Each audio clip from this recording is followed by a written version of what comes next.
नजर आता है या अगले 1 घंटे में स्थिति साफ हो जाएगी, बदलाव भी हो सकता है? इसमें एक चीज है अनुराग की अगर एक किसी पार्टी के बारे में, एक किसी स्टेट के बारे में कहा जा सकता है डेफिनेटिवली, तो वो है तेलंगाना। आप देखें तो तेलंगाना में कांग्रेस का आना जो लीड है वो लगातार बढ़ती जा रही है और ये कॉन्टिन्यूअस हो रहा है। इस समय अगर आप देखें अपने स्क्रीन पे तो 90 सीटों पे कांग्रेस 60 सीटों पे कांग्रेस आ गए है।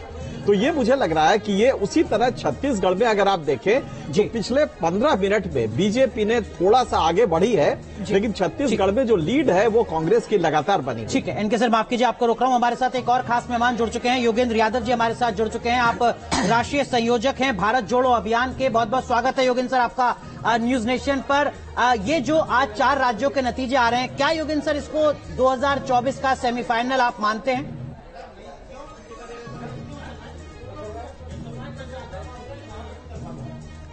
देखिए, सेमीफाइनल वाला मुहावरा तो बहुत पुराना हो गया और मैं नहीं समझता कि बहुत सही मुहावरा है, क्योंकि सेमीफाइनल से ये तय होता है कि फाइनल में कौन पहुंचेगा, लेकिन हमें तो पता है ना फाइनल में कौन है।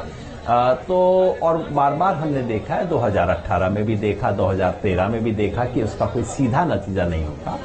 लेकिन मैं समझता हूं कि इस चुनाव का एक महत्व है, इसकी एक परछाई हम 2024 में देख सकते हैं।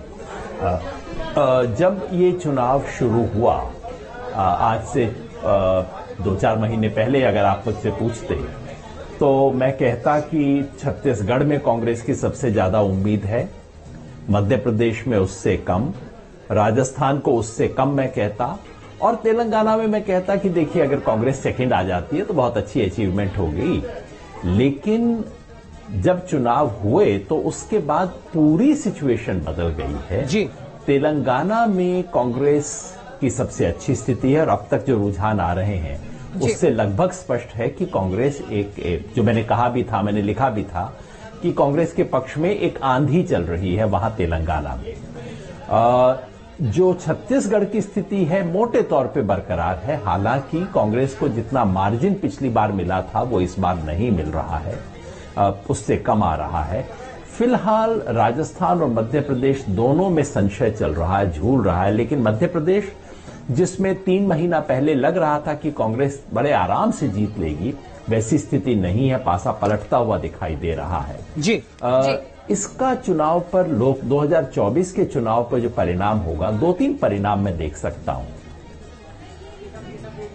पहला ये कि दक्षिण भारत से एक तरह से बीजेपी के लिए गुड बाय टाटा हो गया है, क्योंकि कर्नाटका में हारे और तेलंगाना जहां बीजेपी की बहुत उम्मीद थी और एक समय बीजेपी ने बहुत कोशिश और रिसोर्सेज लगाए थे कि तेलंगाना से एंट्री मिल जाएगी अगर कर्नाटका बंद हुआ, तो वहां भी बंद हो रहा है।